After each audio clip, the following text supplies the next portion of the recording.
कभी एक विचार करिएगा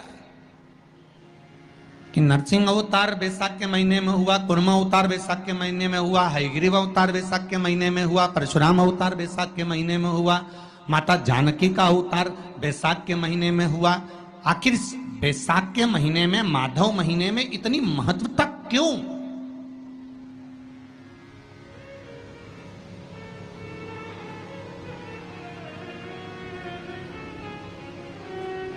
बैसाख के महीने में पड़ने वाली एकादशी, चतुर्थी, प्रदोष, अमावस्या, पूर्णिमा, शिवरात्रि, ये सभी इतनी महत्वपूर्ण क्यों हो जाती है?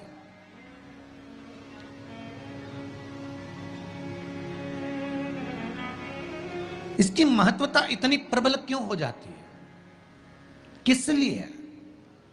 क्योंकि बैसाख का जो महीना पड़ता है, सूर्य की संपूर्ण तपन, सूर्य देव अपने पूर्ण तेज के साथ में, पूर्ण तेज के साथ में मृत्यु लोक के निवासियों पर, चाहे जलचर हो, थलचर हो, वायुचर हो, चाहे जो जीव हैं, उस पर जब किरण फेंकते हैं तो संसार का जो मनुष्य है उस पर जब ताप पड़ता है तो ताप पड़ने के कारण उसके मुख से भगवान का नाम निकल ही जाता है, स्मरण नाम निकल ही जाता है। जब उसके मुख से भगवान का नाम निकलता है तो वो भगवान की शरणागति खुद ग्रहण कर लेता है स्वयं।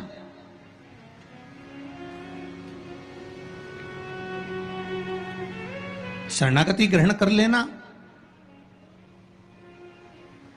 बैसाख की पोथी पढ़ते हो आप लोग? आप में से अगर कोई पढ़ता हो बैसाख महीने की पोथी, तो उसमें एक वर्णन आता है, साल हो गए हो, संतान नहीं हो, 25 साल हो गए, 20 साल हो गए, संतान का सुख ना हो, और डॉक्टर ने कह दिया कि कोई बहुत बड़ी बीमारी किसी व्यक्ति को है, रोग बड़ा, बीमारी बड़ी, और उस बीमारी का कोई हल, उस रोग का कोई हल नहीं दिख रहा, कोई हल नजर नहीं,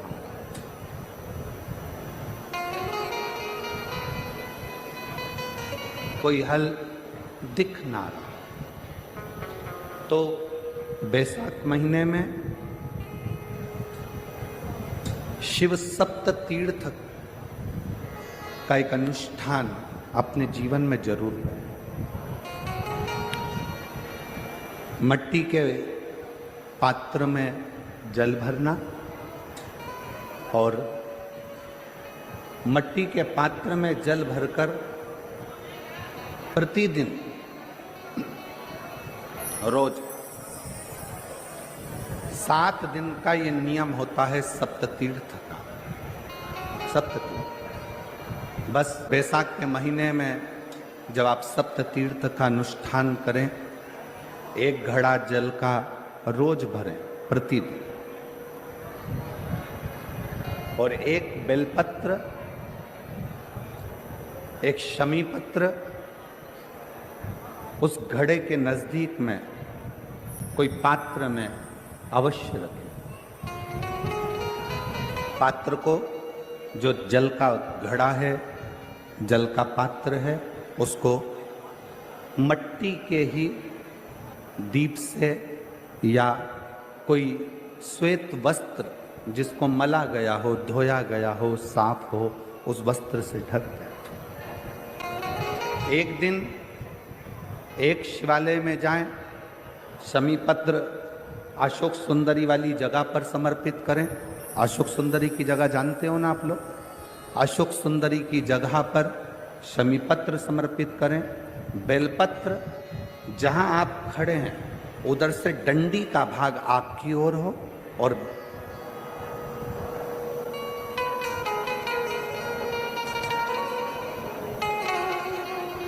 जहां आप खड़े हैं वहां डंडी का भाग आपकी ओर हो और बेलपत्र शिव जी को समर्पित करा जाए। फिर जो मिट्टी के पात्र में जल है वो भगवान शंकर को अपनी कामना कर कर शिव जी को समर्पित कर दो। संतान के लिए कर रहे हो तो वहीं से जल को एक कटोरी में, एक पात्र में झेल लीजिए। उस जल का आधा भाग नंदी के पास बैठकर आप ग्रहण कर लो, आधा भाग अपने पति को देना प्रारंभ कर दो। कोई रोग के लिए कर रहे हो, किसी बीमारी के लिए कर रहे हो तो वो जल आप अपने घर की देहली में प्रवेश करने के पहले अपने मुख में उसको ग्रहण कर लो। एक दिन में एक शिवालय, दूसरे दिन दूसरा शिवालय, तीसरे दिन तीसरा शिवालय। अगर अपने नगर में, अपने गांव में, अपने क्षेत्र में 7 शंकर के मंदिर नहीं हो, यदि अपने गांव में, अपने नगर में, अपने क्षेत्र में 7 शंकर के शिवालय नहीं हो तो मिट्टी का शिवलिंग बनाकर उस पे चढ़ाओ, पर रोज एक शिवालय अलग होना चाहिए। प्रतिदिन प्रदोष के दिन जब आप इस सप्त तीर्थ का विराम करेंगे, उस समय पर जल, जब प्रदोष काल आए, प्रदोष काल का जब समय हो जल चढ़ाओ सुबेरे, और प्रदोष काल का जब समय हो उस जल का पान उस प्रदोष काल में कर लेना। प्रदोष को, जो प्रदोष काल में उस जल को शंकर का पंचाक्षर मंत्र नमः शिवाय, षडाक्षर मंत्र ओम नमः शिवाय या श्री शिवाय नमस्तुभ्यम बोलकर प्रदोष काल में उस जल का पान करें। बाबा को प्रार्थना करें, शिव से विनय करें। ये नियम केवल बैसाख के महीने में होता है, इसको बाकी के महीने में नहीं किया जाता है। इसको बाकी के महीने में नहीं करते, केवल बैसाख। तो बैसाख महीने में शिव सप्त तीर्थ का एक अनुष्ठान अपने जीवन में जरूर करें। मिट्टी के पात्र में जल भरना और मिट्टी के पात्र में जल भरकर प्रतिदिन रोज 7 दिन का ये नियम होता है सप्त तीर्थ का। सप्त तीर्थ बस विराम जो है उसका प्रदोष के दिन होना चाहिए। शिव सप्त तीर्थ का जो नियम है वो अपने जीवन में धारण करें। और हम तो कहेंगे, शिव महापुराण की कथा श्रवण करने वाले प्रत्येक बेटा बेटी से,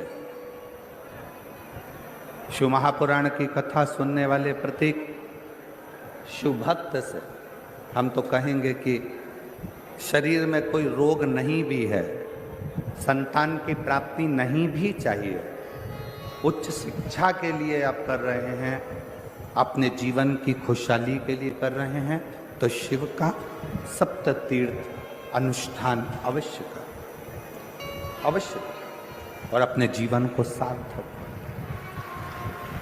धन्यवाद। शिव को प्रकट करने के लिए या भगवान शंकर का वर प्राप्त करने के लिए या भगवान शंकर को प्राप्त करने के लिए, उनका आशीर्वाद लेने के लिए बहुत सारा आडंबर दिखावा शंकर को प्रिय नहीं। बेलपत्र का मात्र एक पत्ता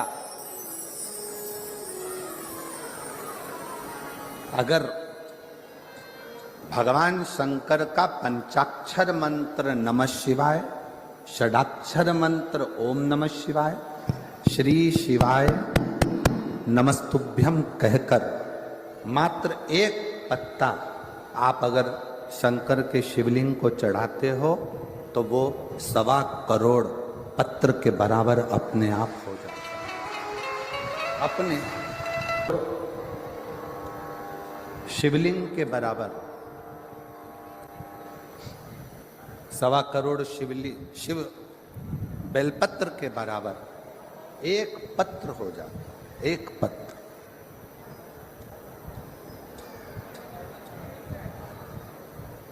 अब कोई तुमसे कह दे हमने संकल्प लिया है 1.25 लाख शंकर भगवान को शिवलिंग पर बेलपत्र चढ़ाऊंगा, ना, इतने बेलपत्र का संकल्प तब लेना जब तुमने इतने बेलपत्र के वृक्ष लगाए। बेलपत्र के पत्र के अंदर 33 कोटि देवताओं का वास होता है, 33 कोटि देवताओं। और जब आप और हम भगवान शंकर को एक बेलपत्र समर्पित करते हैं, जब आप और हम भगवान शंकर को एक बेलपत्र समर्पित करते हैं, तो यह मानकर चलना तुम एक देवता पर बेलपत्र नहीं चढ़ा रहे हो, 33 कोटि देवताओं की पूजन एक ही बेलपत्र से तुम पूर्ण कर रहे हो, पूर्ण कर।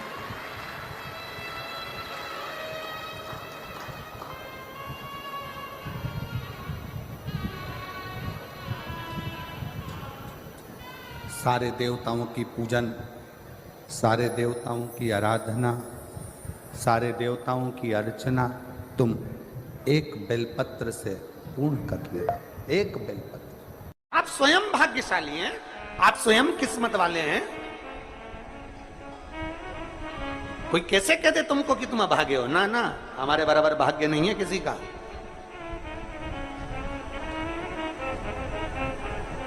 तुम्हारी ग्रह खराब है, तुम्हारे ग्रह खराब है। संभेश्वर महादेव का नाम 7 कनेर के पुष्प, कितने? 7 कनेर मालूम है? ये रोड पर जो जाते हो डिवाइडर में पीला पीला फूल लंबा, जो कि पशु पक्षी कोई नहीं खाता, जहरीला फूल माना जाता है। कनेर के 7 फूल, एक बेलपत्र। जिस समय पर कनेर का फूल बेलपत्र के साथ चढ़ाया जाएगा तो 7 कनेर के पुष्प सीधी बेलपत्र पर आपको रखना। 2-3 प्रदोष कर कर देखना।